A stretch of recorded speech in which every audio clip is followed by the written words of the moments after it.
Welcome back to differential equations. Today we are going to continue our discussion, and we're going to sort of see a slew of different equations which all fall under the guise of differential equations that we need to be able to recognize and set up. So the first type that we will typically see is sort of the simple differential equation, the one that we're probably most familiar with, and that is any equation where the rate of growth or rate of change of the equation is based on the amount present. This is exponential growth or exponential decay, and this is simple models of population growth typically is where we see this. And we see that we could rewrite this as dy dt minus ky equals 0. And in either of these forms, we have approaches to solve this differential equation. On the left, we could use just separation. On the right, we could use integrating factor. But either way, we are fairly familiar with this particular differential equation. If I want to shift this in some way, so the rate of change is not based on the quantity present, but based on the difference between the quantity and a specific amount, we get this differential equation. But this is also separable and first order homogeneous. No, this one's not homogeneous, but we still have different ways to approach this, right? I could distribute the k, I could move the t over, or move the kt over, and again solve this using separation or using integrating factor. This is Newton's law of cooling.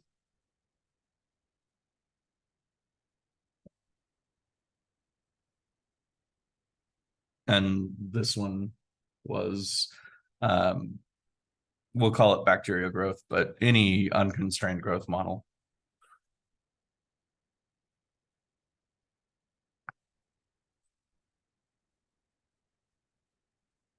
The next common, perhaps the next most common differential equation that we see is with mixtures. And with mixtures, the best way that we can sort of set up a generic mixture formula is to say that the rate of change of an amount is equal to the rate that something is coming in minus the rate that something is leaving, and then we just set up what each of those rates are.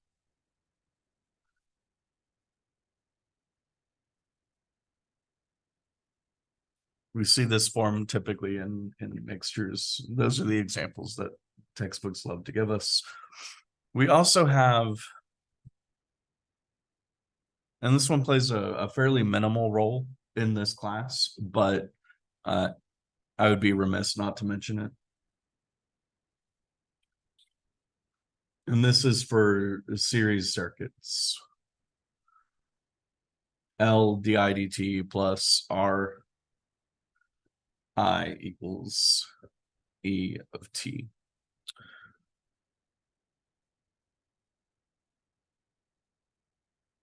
Again, for this class, anytime you're given something in this form where you're asked to use this form of the differential equation, you'll be told explicitly what L and R and E are. Alternatively, because of the way that I and a quantity Q are related, this could be written as R dq dt plus 1 over C Q is equal to ET. Again, these two play a very minimal role in this class, and anytime we're asked to use them, we'll be told explicitly what L, R, E, or R, C, and E are. So these are all the forms. These are not all the forms. These are a lot of the forms that differential equations can take the form of. I want to make sure that we've defined a term.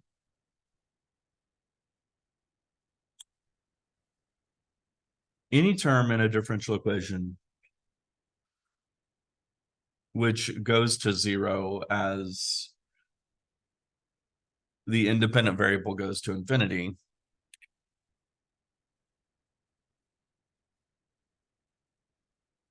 is called a transient term.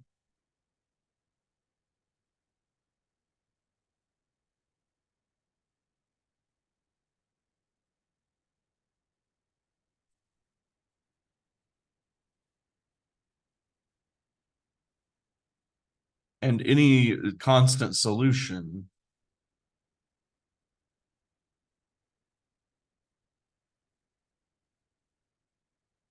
as t goes to infinity is a steady state solution.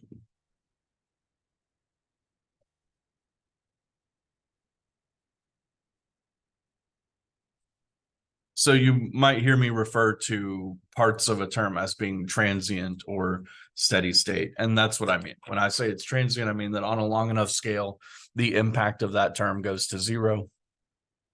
And if it's a steady state solution, that means that's an equilibrium point.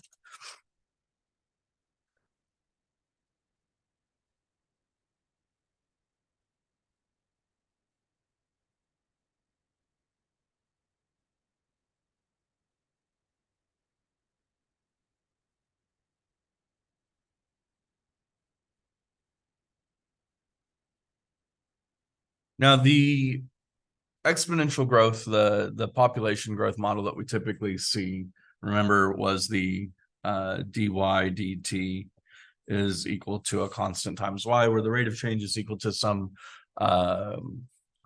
proportionality constant times the population. This is a rather simplistic model.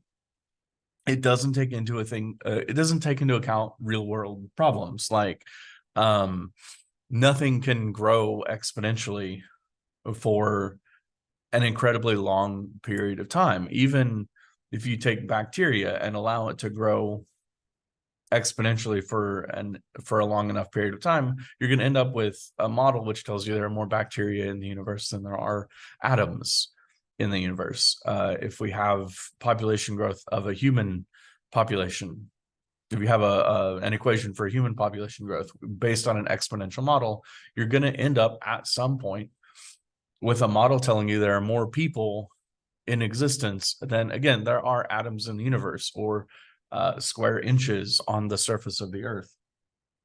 And clearly this is not realistic.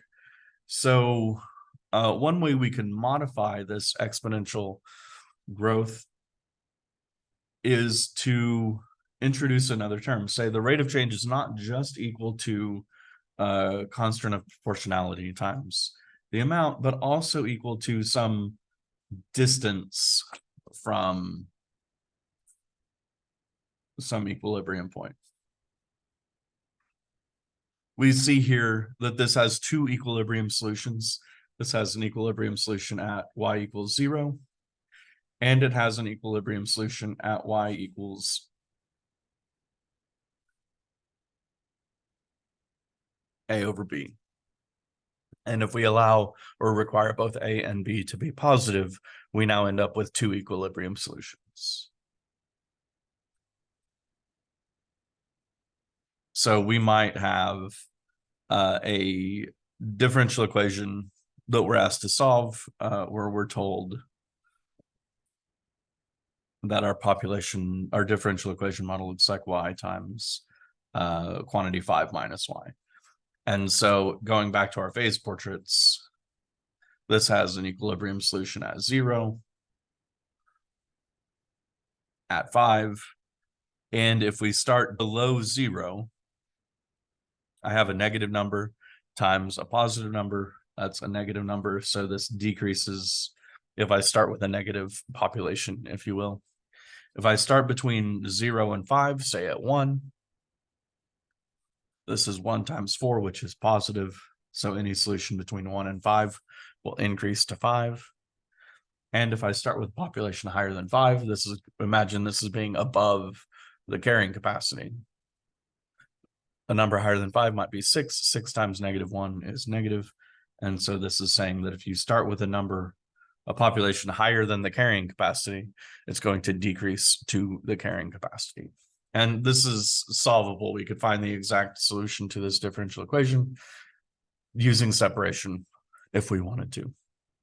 This is first order nonlinear, because when I multiply this out, I get y squared, but it is separable as well. We solve these in integral calculus.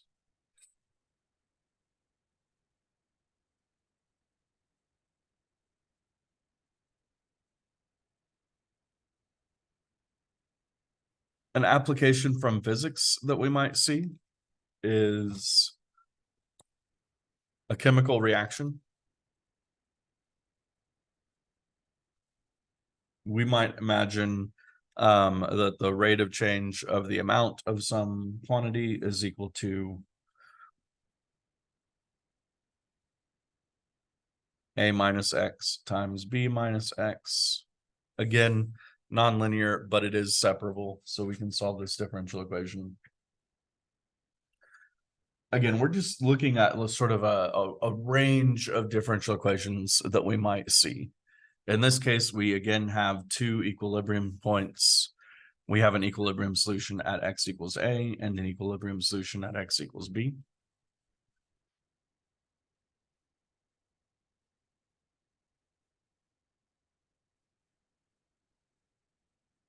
And we could draw the phase plane for this if we wanted to, or phase portrait if we wanted to.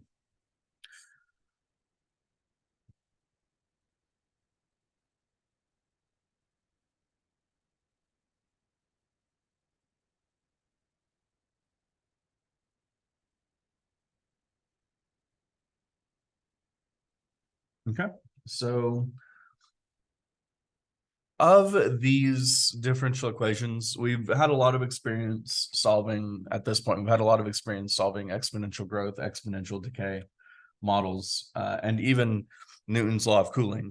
So I'm going to skip past those and let's do a mixture equation, because we probably haven't done much with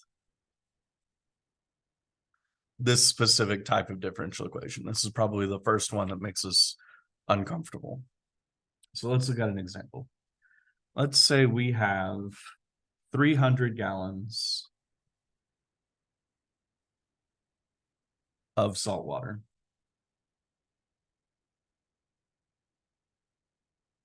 In a 300-gallon container. And this is pumped in at 3 gallons per minute. And the stuff that's being pumped in has concentration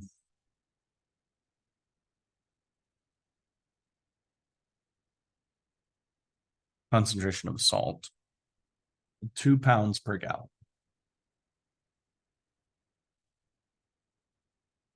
It's also being pumped out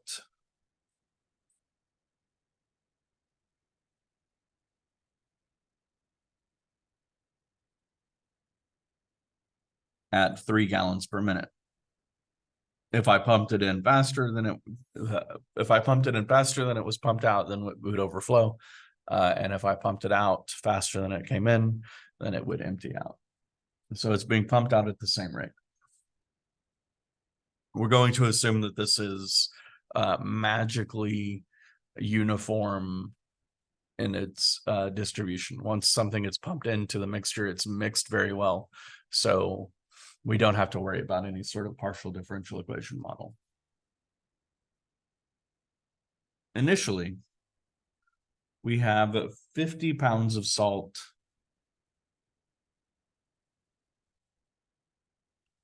in the container.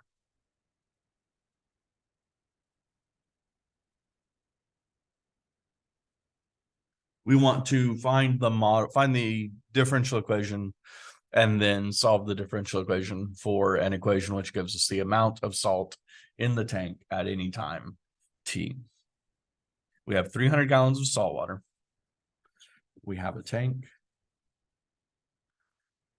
we have water pumping into the tank, and we have water pumping out of the tank. This water coming in has a set concentration. It's pumping in and out at the same rate. So we just have a concentration of salt coming in. It's going to mix in here, and then it's going to pump out at the same rate.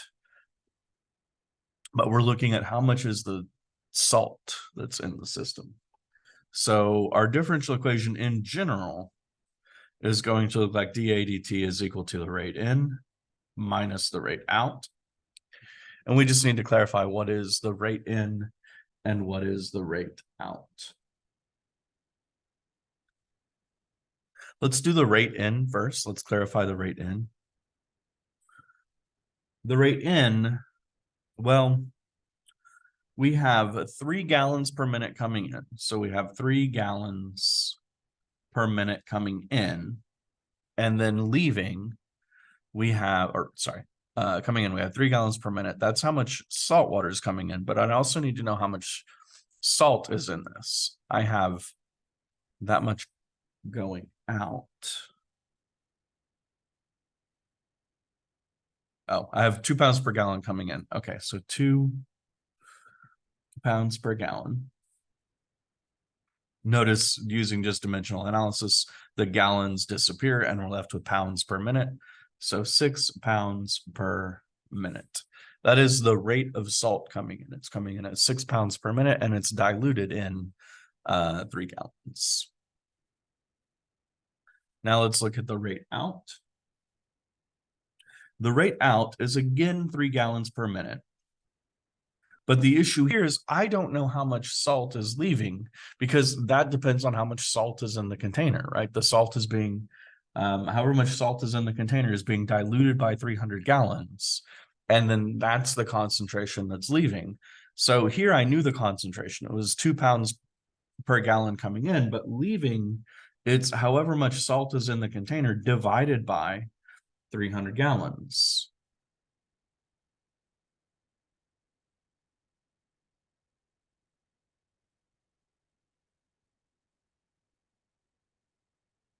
And that leaves me with A over 100 pounds per minute salt leaving.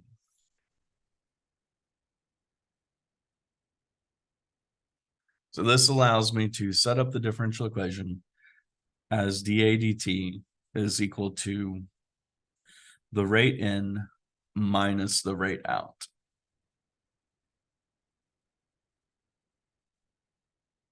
And I can solve this differential equation.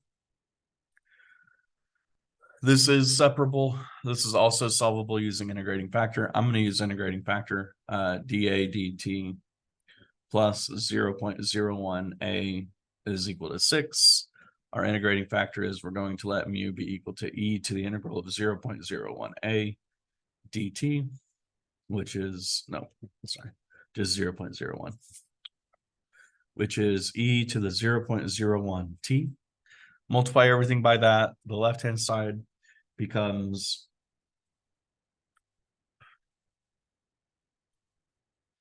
the derivative with respect to t of e to the 0.01 t times a, which is equal to 6e to the 0.01 t.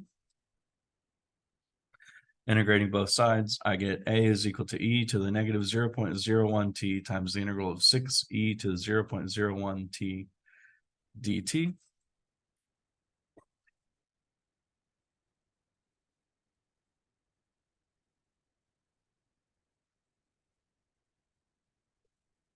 Antiderivative of e to the 0.01 t is e to the 0.01 t divided by 0.01, and that's times 6 times e to the negative 0.01 t plus c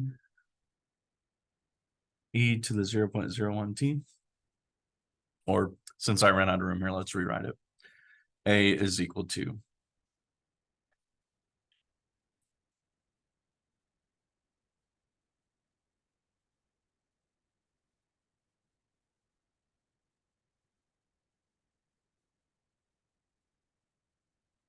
6 over 0.01 These two go away. Plus some constant e to the negative 0.01 t. I just need to find the constant so that our initial condition is met. The initial condition wasn't told to us in terms of a of 0 is blah, but it did tell us there are 50 pounds of salt in the container. So I need to find a c so that a of 0 is equal to 50. And we get that 50 is equal to 6 divided by 0.01 is 600 plus c. So c must be negative 550. And that gives us the differential equation, or the solution to the differential equation. A of t is equal to 600 minus 550 e to the negative 0.01 t. So here I have a concentration. I have the amount of salt as a function of time. We can just plug in a time and tell you exactly how much salt is in the container.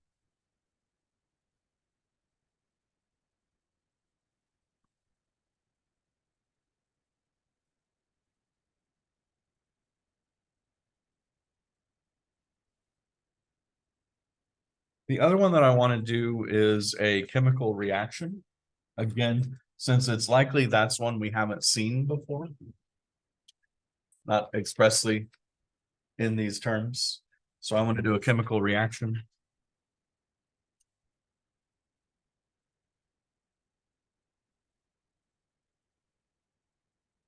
So say we have two chemicals, chemicals A and B.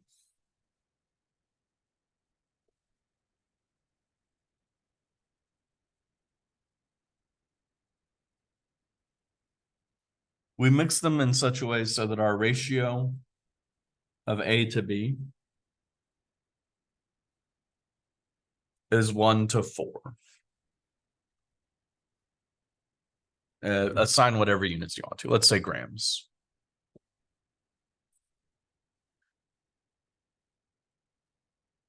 Now, these two chemicals are combined and they make some chemical C.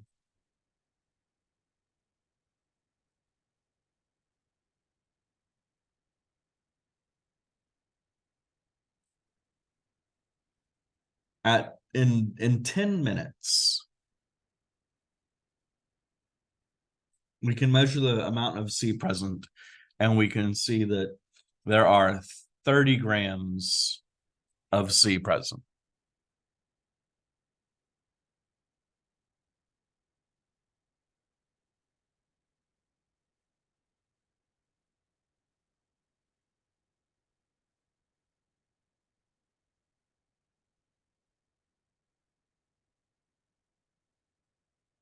We initially provide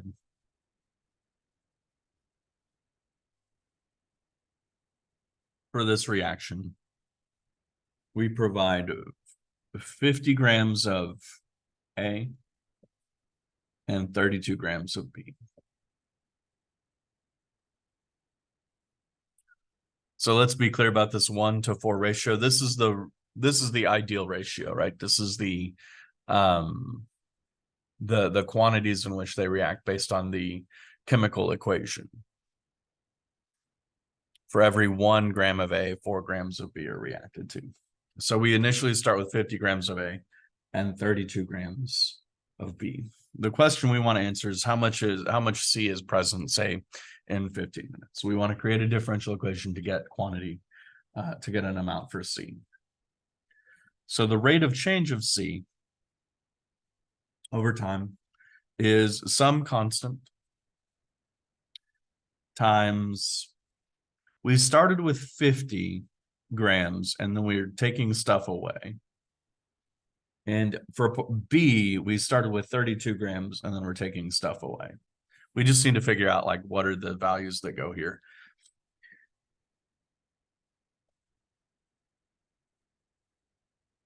Now they react in a 1 to 4 ratio. If they react in a 1 to 4 ratio, there are 5 parts total in this reaction. 1 of those 5 parts are contributed by A, and 4 of those 5 parts are contributed by B. So the amount contributed by A is going to be 1 part in 5, and the amount contributed by B is 32 less 4 parts out of 5. So here's the part contributed by A, and here's the part contributed by B.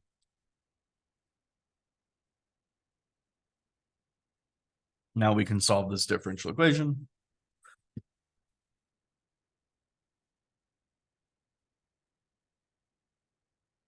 Sorry, arbitrary variable change in the middle. I pretended that this was dx dt and then put x's here. But this is chemical C. So now we can solve this differential equation. This is a nonlinear differential equation, but we can solve this as 1/50 minus 1/5 C times 32 minus 4/5 C